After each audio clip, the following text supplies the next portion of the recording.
The stage was set in Geneva, a high-profile international security forum, drawing leaders, analysts, and policymakers from every corner of the world. The spotlight that afternoon wasn't meant for drama. It was for dialogue. But as Pam Bondi, former Florida Attorney General and American political firebrand, took the microphone and casually glanced at the African delegation, something shifted in the air. Ibrahim Traoré had just walked in, sharp-eyed, calm, and unreadable, flanked by his advisors. He wasn't on the original speaker list. His appearance was unexpected and unwelcome by some. Pam smirked. "This forum is about global security," she began, letting her words drip with patronizing charm. "So I'm curious, why is the leader of a country currently battling armed groups with limited press freedom and questionable alliances sitting here as if he's a model of stability?" The audience chuckled nervously. Cameras zoomed in. She wasn't done. "Let's be honest," she continued. "We all want Africa to succeed. But maybe it's time we stop pretending that strongman politics and anti-Western rhetoric are the solution. Some leaders shout sovereignty while cozying up to foreign mercenaries. That's not strength, that's desperation." The jab was surgical, directed, and absolutely clear. The moderator looked uneasy. A few Western officials clapped politely. But all eyes were now on Traoré. He didn't flinch, didn't blink. He waited, letting the silence breathe.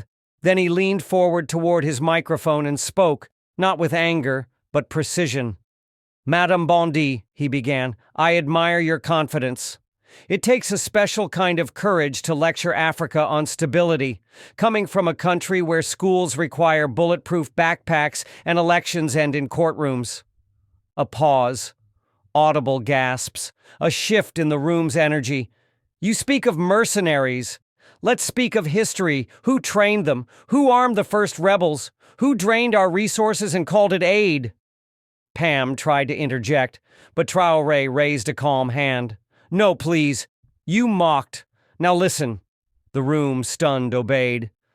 "This continent has suffered not because of a lack of Western help, but often because of it. We didn't invite chaos. It was delivered, in crates, with flags, and smiling faces." The silence was deafening. Pam Bondi looked momentarily frozen, her trademark confidence wavering. She hadn't expected this. Not here, not like this. The moderator attempted to move on, but the damage, or depending on perspective, the awakening, had already begun. That night, clips of the exchange lit up social media. In Ouagadougou, Traoré's name trended alongside phrases like "the lion spoke" and "Africa answers back." In Washington, staffers scrambled to rewrite talking points. And in Florida, Pam Bondi's smirk had turned into something else entirely. Pam Bondi wasn't new to confrontation. She built her career in the heat of televised clashes and political one-liners, and today she had come to Geneva with a purpose, not just to speak, but to shape the narrative. After her exchange with Traoré went viral, her team scrambled behind the scenes. "Don't let this go unanswered," her communications director barked. "You looked cornered." Pam brushed it off at first. "He got in a few jabs, that's all. I'll clean it up tomorrow."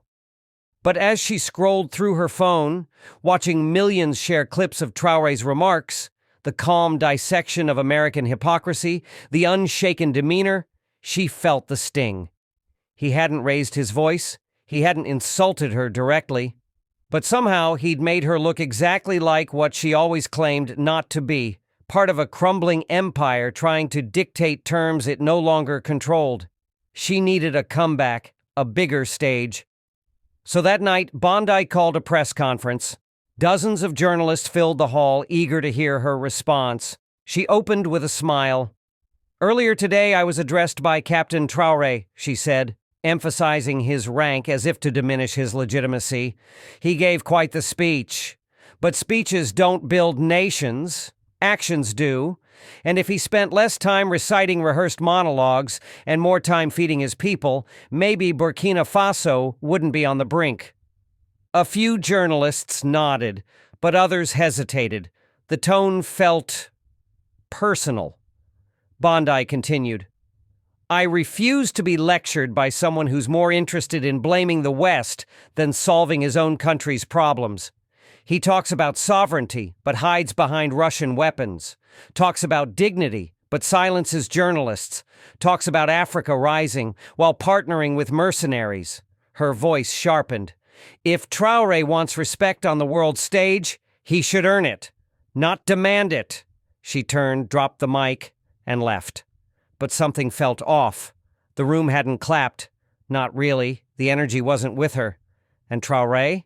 He was already preparing his next move, one not written for applause, but for history. Traoré didn't respond to Pam Bondi's press conference. Not immediately. Not with tweets. Not with another speech. Not even a glance. Instead, he canceled his next few appearances at the forum, and the media interpreted it as retreat. Looks like Bondi shut him down, one American outlet reported. But Traoré wasn't hiding. He was meeting. In a closed room at the Intercontinental Hotel, he sat surrounded by advisors, African diplomats, and even a few skeptical European observers. On the table before him lay folders, not with talking points, but with data. Before I respond, he said calmly, I want them to see what we see. The folders contained photos of collapsed mining towns, leaked contracts showing decades of exploitation, World Bank memos redlining Burkina Faso out of development aid after refusing Western military alignment. No slogans, just proof. Across the hall, African journalists had begun publishing their own op-eds. Bondi lectures, Traoré listens, then exposes. The smug smile of the past meets the eyes of the future. Still, Western media held the line, portraying Bondi as the bold truth-teller and Traoré as the offended military man. But then came Geneva's surprise, the African Continental Press briefing. Without warning, Traoré stepped onto the stage alongside 5 other African leaders: Angola, Mali, Tanzania, South Africa, and Ghana. All had remained silent until now. Traoré began. We are not here to attack the West. We are here to stop being attacked by its assumptions. Then he dropped the first file onto the podium, a signed agreement from 2006 between an American firm and a past Burkinabe regime, granting 40-year access to lithium mines in exchange for security equipment worth a fraction of the mine's value. This is what Ms. Bondi represents, he said, not raising his voice. A legacy of handshakes that leave Africa empty-handed. Gasps filled the room. He handed the rest of the documents to the press. This isn't a speech. It's your homework. Pam Bondi, watching from her hotel suite, froze. This wasn't the man she'd mocked. This was a man with a plan, and a continent standing behind him. Pam Bondi thought she was controlling the narrative. Western outlets still quoted her. Think tanks echoed her language. Stability through cooperation. Strong leadership needed in Africa. But what she didn't realize was this. Her words were becoming fuel for Traoré's fire. Behind closed doors, African embassies were holding emergency sessions, not to criticize Traoré, but to prepare joint responses. His briefing had set off a quiet storm. Old documents resurfaced. Agreements long buried in bureaucratic drawers were suddenly public. And worst of all, Bondi's name was now attached to them. Traoré hadn't insulted her in return. He didn't need to. He simply revealed the truth and left her standing beside it. That was the trap. The next morning, Traoré appeared on Al Jazeera International, calm, composed, and without a single note. When Pam Bondi speaks of democracy, I hear a prosecutor with no case. She accuses but doesn't investigate. She ridicules but doesn't reflect. He leaned in, eyes locked on the camera. I was mocked for not feeding my people, but let me ask, who signed the contracts that stole the food before it could be grown? The clip went viral within hours. Meanwhile, Bondi was called to appear on Meet the Press to defend herself. What was meant to be a routine segment turned into a public stumble. Ms. Bondi, did your office in 2018 meet with representatives from Vanguard Resources, regarding West African mineral extraction? She froze for half a second too long. I can't speak to all meetings I had. Were those agreements reviewed by ethical committees before the deals were made? We're getting off topic? No, ma'am. This is the topic. For the first time in her career, Pam Bondi wasn't in control of the courtroom. She was on the stand, and Traoré was building the case. Back in Burkina Faso, young people gathered in cafes and community centers watching the interviews. A new nickname trended in French, le stratège, the strategist. Pam had come to Geneva with a message that Africa still needed America. Now the headlines were asking a different question. Did America ever really listen? 3 days after the Geneva fallout, Pam Bondi made a move she believed would reclaim her position. CNN offered her a prime-time slot, a full hour to set the record straight. Her team saw it as the moment to flip the script, show strength, reassert control. But there was one condition: Ibrahim Traoré would be present. Split screen, one-on-one, the producer said. You've both gone viral. Let's finish what started in Geneva. Pam hesitated. It was risky, but she agreed. She was still convinced he was just a soldier and sharp in the field, maybe. But no match for her polished rhetoric in front of a global audience. She wore a power red suit. Her team rehearsed her lines. She would smile, speak calmly, and dismantle him with diplomatic grace. The broadcast began. The anchor welcomed viewers, recapped the Geneva incident, and turned to Pam. You've accused Captain Traoré of hypocrisy, instability, and authoritarianism. Would you say he's a threat? Pam didn't hold back. Yes, she said. He represents a dangerous trend. Military leaders who don't answer to anyone but themselves, who weaponize history to justify chaos. Then the camera cut to Traoré. He didn't blink, didn't smile. What Ms. Bondi calls chaos, we call liberation, he said. What she calls weaponized history, we call memory. Pam raised an eyebrow, ready to interrupt, but he continued. You accuse us of silencing journalists, yet it was your administration that applauded foreign interventions that bombed entire news bureaus. Pam leaned forward, deflecting. Let's not play the blame game, Captain. No, Traoré said firmly. Let's play truth. The studio went quiet. Traoré calmly pulled out a copy of a leaked memo. U.S. diplomatic correspondence discussing long-term resource control strategies in Burkina Faso, dated during Bondi's term as Attorney General. This is what the world needs to see. This is what you called partnership. Pam's face tightened. That document hasn't been verified. It has, he interrupted. And now it's public. The chat exploded online. Traoré truths started trending globally. What was supposed to be Pam Bondi's redemption turned into her reckoning. By the end of the interview, viewers weren't discussing Traoré's military background anymore. They were asking why an African leader sounded more informed, more prepared, and more honest than a former U.S. official. For Pam, the screen went dark. For Traoré, the spotlight had just begun. The day after the interview, Washington was in damage control. Think tanks scrambled to reframe the narrative. Headlines shifted from African strongman challenged to American accountability questioned. Pam Bondi was advised to lay low, but it was too late. Clips of the interview had reached not only African capitals, but classrooms, college halls, and policy briefings around the world. In South Africa, students held forums titled, When the Mocked Spoke Back. In Nigeria, political commentators hailed Traoré as the voice Western powers never expected and now can't ignore. Meanwhile, in Burkina Faso, something remarkable began to unfold. Masses gathered in Ouagadougou's Revolution Square, not in protest, in unity. Young people painted murals of Traoré's image beside quotes from the interview. Farmers drove in from rural provinces waving flags and holding signs that read, "You mocked one. We are millions." Traoré didn't address the crowd with fanfare. He walked quietly onto a small wooden stage and simply said, "I was not insulted. Africa was. and Africa has answered. His voice echoed across the square. We will not let others define us by the problems they created. We will not be reduced to sound bites, or lectures, or charity. We are not the past's burden. We are the future's center. Across the world, support and backlash clashed. Some praised his defiance.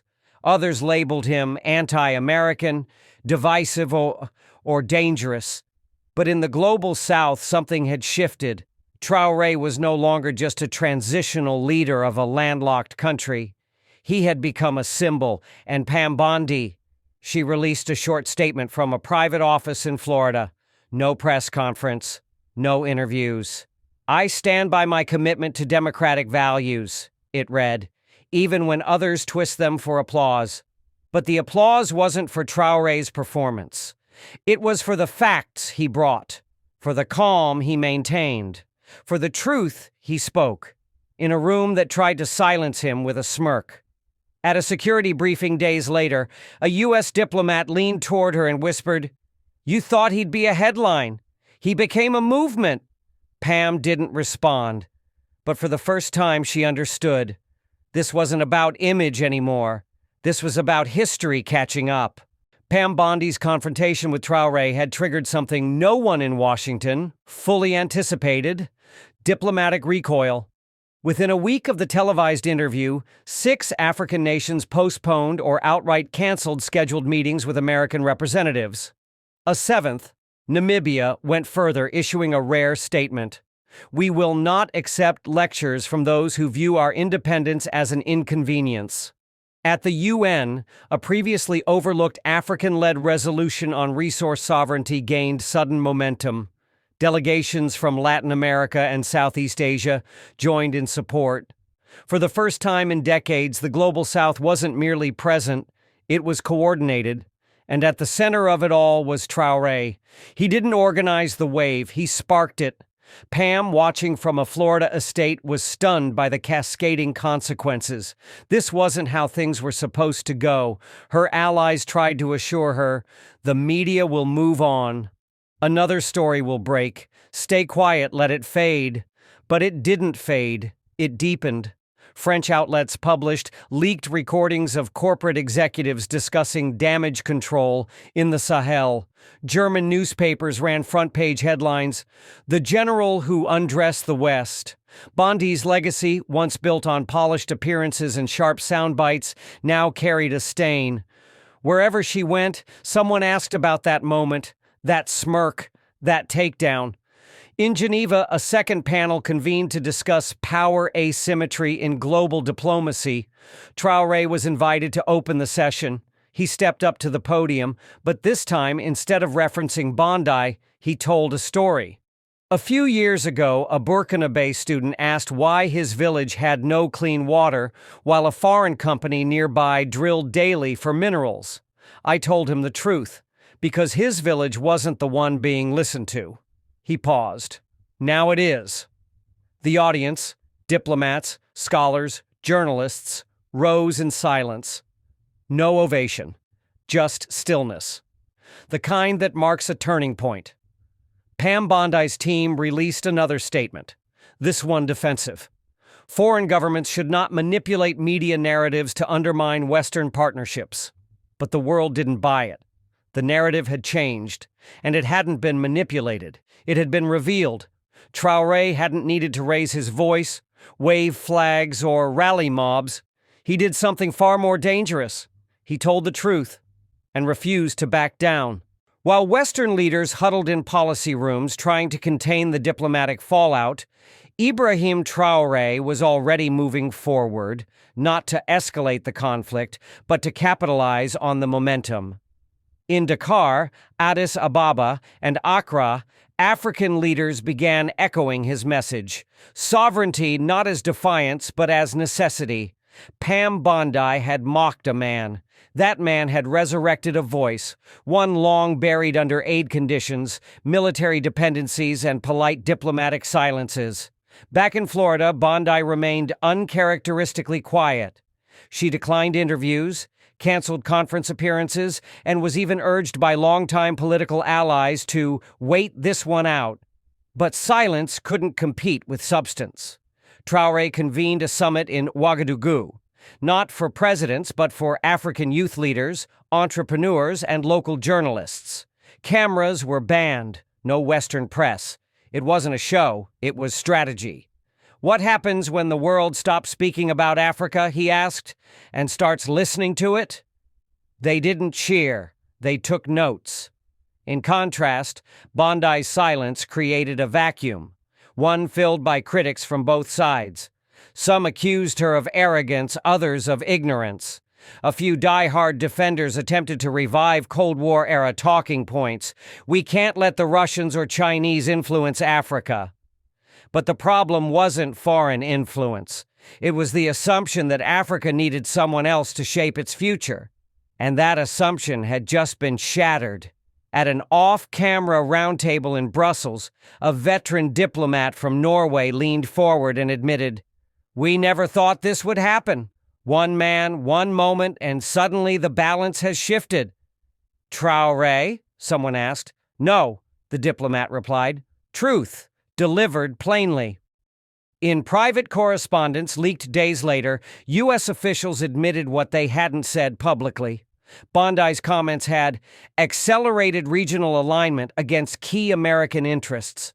Pam was livid, not just at the memo, but at the realization that her performance, her smirk, her calculated dismissal had backfired in the worst way possible. She had handed Traoré a microphone, and he used it to change the conversation. But it wasn't about him anymore. It was about a continent standing taller. In the weeks following the Geneva storm, Pam Bondi faced growing pressure not from Traoré, but from within her own country. University protests erupted in Boston and Berkeley, where students held placards reading, "Mockery isn't diplomacy." Africa spoke. Were you listening? Editorials in the New York Times and The Guardian took aim at Bondi's condescension, calling it the last breath of an outdated worldview. Meanwhile, former U.S. diplomats appeared on news panels admitting, reluctantly, that her approach had unintentionally elevated Traoré to a global statesman. In Washington, foreign policy aides convened under urgent directives, re-establish trust with African leaders. And fast. But trust couldn't be restored with reports or roundtables, not when Traoré had bypassed bureaucracy and spoken to people directly, in French, English, and his native Moore. Pam, still unwilling to issue a public apology, chose instead to go back to familiar ground, a political rally in Tampa. "I've been attacked for speaking the truth," she said to a cheering crowd. "But I'll never apologize for putting American interests first." It landed well with her base, but not beyond. That same night, an African youth conference in Nairobi live-streamed a special guest message from Traoré. He stood under a simple wooden roof, without a single flag behind him. "Let them talk about interests," he said. "We'll talk about dignity." He paused, then added, "We do not rise to mock. We rise because we've been mocked long enough." The hall erupted in applause. Back in the U.S., a CNN commentator summed it up bluntly. Pam Bondi brought arrogance to a conversation about accountability, and in doing so, she created a leader out of her target. Donations to educational initiatives across West Africa surged. Influencers in Brazil, India, and even South Korea began quoting Traoré's lines, especially one that had now become iconic, "You mocked. Now listen." Pam watched this unfold, arms crossed, expression hard. No one had asked her to kneel, but her refusal to bend even slightly had made her look brittle. Traoré had done what she never expected. He hadn't demanded an apology. He made the world question why she wouldn't give one. 3 months after the Geneva confrontation, Pam Bondi sat across from a soft-spoken journalist in a quiet Florida studio. No crowd, no lights, just a one-on-one segment titled, "Looking Back." She had agreed reluctantly, hoping to finally shift public opinion back in her favor. "You don't seem like someone who regrets what she said," the interviewer began. Pam smiled tightly. I regret that people chose to twist my words. The journalist nodded, but pressed again. If you could go back to that moment with Traoré on the stage, would you do anything differently? She hesitated, just for a second. I'd say it louder. That clip spread fast, but not the way she wanted. Meanwhile, Traoré was no longer just a regional figure. He had addressed the African Union with poise and principle. The European Parliament had unofficially invited him to a closed-door session on future partnerships. And a prestigious university in South America awarded him an honorary recognition for global truth-telling under pressure. None of this had been part of Traoré's plan, but every step of it had been the result of one miscalculation, a smirk. What Pam thought was a moment of dominance had become the symbol of everything Africa had grown tired of, being spoken down to, dismissed, reduced. Traoré hadn't shouted. He hadn't threatened. He didn't need to. He simply flipped the mirror. And in that reflection, the world saw something uncomfortable. How easily confidence can become condescension. How often dignity is denied under the veil of diplomacy. Traoré returned to Ouagadougou without ceremony. No parade, no celebration, just purpose. A journalist asked him at the airport, "What do you think changed the tide?" He replied with the smallest of smiles. She laughed. Africa didn't. That sentence became legend. In time, the Geneva Forum was renamed the People's Dialogue, and its new logo, bold, minimal, modern, carried the silhouette of a lion facing west. Pam Bondi, once the face of assertive diplomacy, slowly receded into the background, not erased, but eclipsed. Her legacy would not be one of destruction, but of ignition. She had mocked a man, he became a movement, and across 2 continents, people would remember the day power shifted, not with noise, but with silence, turned into truth.